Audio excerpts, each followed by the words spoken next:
They must die, those people. Hallo zusammen bei die Filmfabrik. Ihr seht, ich habe mir einmal Verstärkung mitgebracht. Der Ben ist hier und die Doppelt- und Dreifachverstärkung. Hugh Grant, eine Riesenehre und wir interviewen jetzt zum Film Wie schreibt man Liebe und ich freue mich tierisch. Hugh, it's a pleasure to meet you. Thank you. You're laughing, of course it's a pleasure. I didn't meet you before, so very, very happy to see you. And you are playing Keith in the rewrite, and Keith has to teach students, although he does not like to at the beginning. So what kind of jobs you had to do in the past, but you wanted to do anything else, but not this job? Oh, well, I've done some jobs I've really hated. I used to clean lavatories for IBM when I was sort of a student, and it was really difficult. I had to clean not just the lavatory but the tubes as well, with long pieces of wire, and I hated the job. And I remember thinking one day, I was on my moped going to work, and I remember thinking, I can't stand this, I wish the whole place had burnt down. And I got round the corner and the whole of IBM in Chiswick in London was on fire. Great. Yes, so I have special powers. Great. Okay.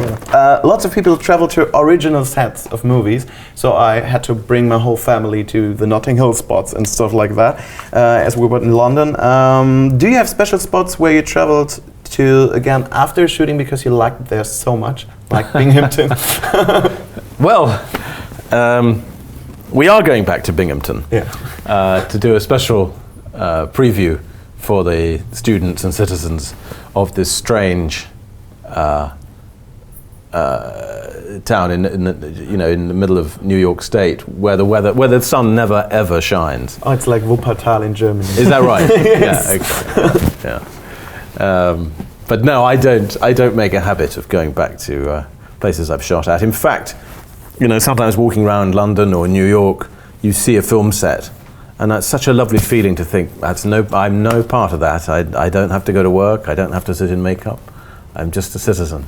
Yeah. Do you have a bucket list?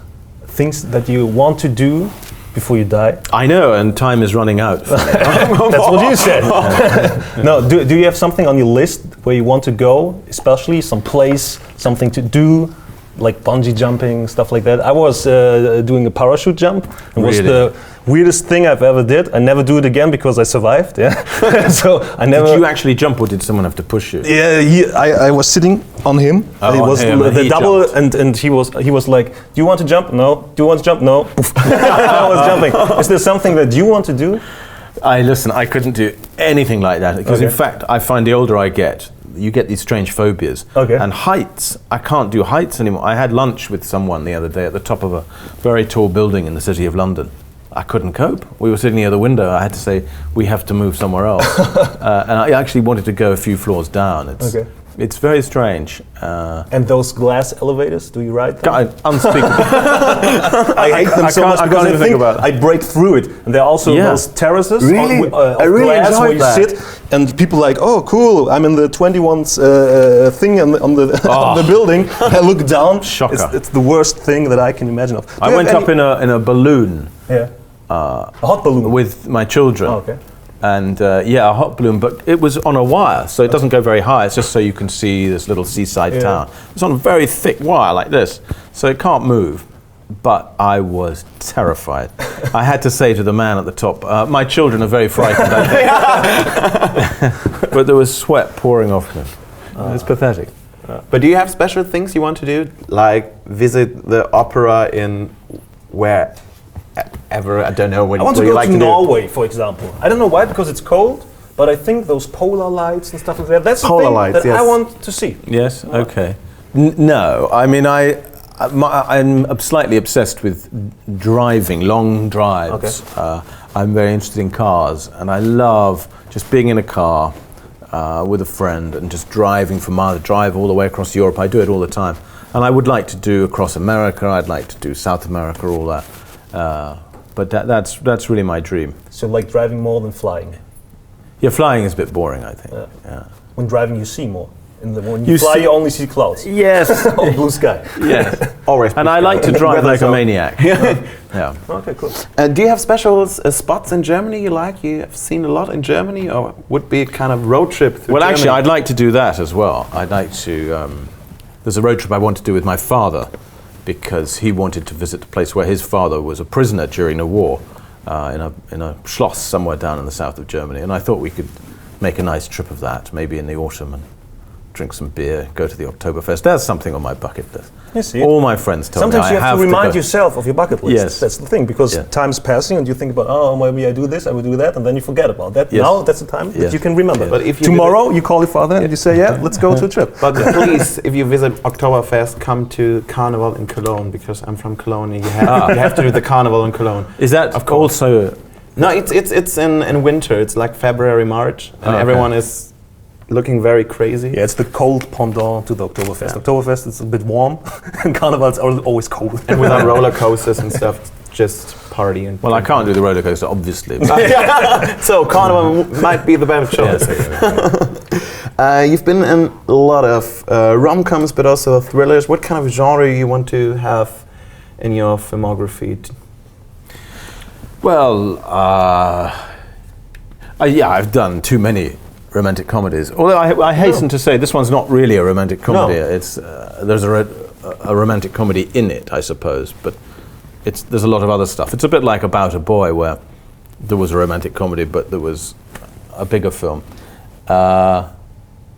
But yes, I'm in no hurry to do more romantic comedies, I must say. I'm doing a film next year with Meryl Streep, which is all about, she plays a woman who really existed, who was the worst singer in the world, very famous in the 1940s, called Florence Foster Jenkins. She was a millionairess, so bad that she was hilarious, and people came from all over America to watch her, but she thought she was brilliant.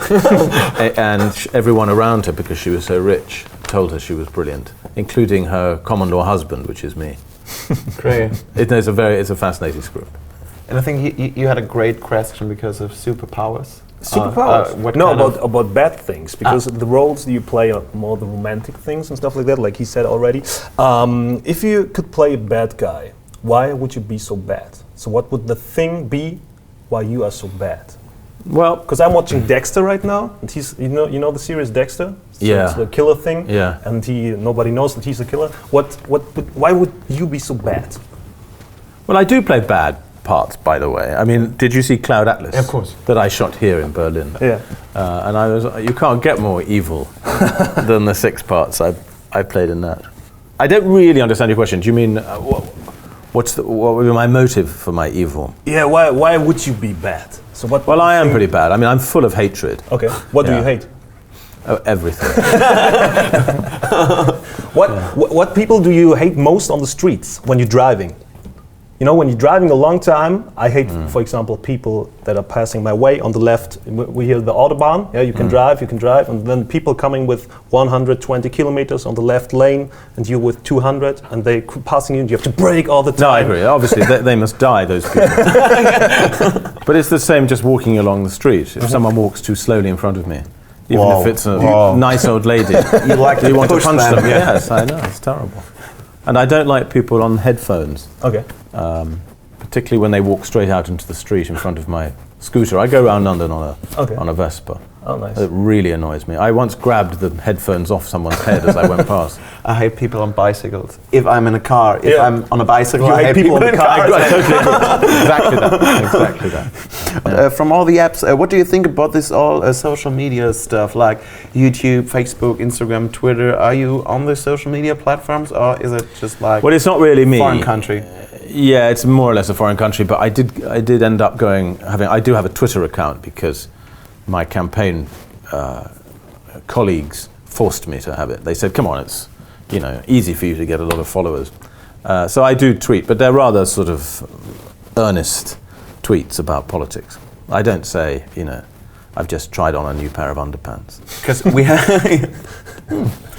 But I mean, Might be interesting. well, for some of them. my politician friend, my colleagues in the campaign say, oh, please, tweet a bit more like that. Show a bit of leg, because you get more followers. But I refuse. How was your appearance at Wetten Das yesterday? Neela asked. Well, I've done it. I knew what to expect. I've been there a few times. Oh, okay. Yeah, I mean, it's a little surreal, but I thought it went well. I actually quite enjoyed that horseradish they made me eat. I was feeling a little ill before, and now I feel fantastic. Great, perfect. Do you think it has changed because you said you were several times there from the times before? Because Thomas Gottschalk did it, now Markus Lanz. Not really. The only difference I saw is that in the old days they asked you to think of a forfeit if you got the bet wrong, and now they give you one. But we used to think of quite good ones. I remember going on there with my then girlfriend Elizabeth Hurley, and we got something wrong, and we had suggested that we wax our legs. So we waxed our legs, me and Thomas, whatever his name was. Okay, Thomas Gottschalk, yeah. Yes, yeah, and there's a very good picture of Elizabeth pulling a strip off his leg. Waxing of the legs is the worst thing that you can do. Yeah. I think there's nothing that painful like waxing. Herzlichen Dank, dass ihr zugeschaut habt. Hugh Grant, thanks a lot. Wenn ihr die Review zum Film sehen wollt, checkt auf jeden Fall hier unten rechts das Video. Und wer das Special bei Sendertime auch mit uns dran in der Runde sehen will, der guckt hier unten rechts. Und dann sehen wir uns gerne bald wieder. Entweder bei Ben, entweder bei Hugh auf dem Twitter-Account oder bei mir. Und dann sehen wir uns wieder bei What's your Twitter-Account? What's the name of your Twitter? Let's link it. Let's link it. Hacked off Hugh. Yeah? Hacked off Hugh. Okay. You find it in the info box as usual, und dann sehen wir uns gerne bald wieder bei einer neuen Filmkritik hier bei die Filmfabrik mit mir, dem Dominik. Macht's gut.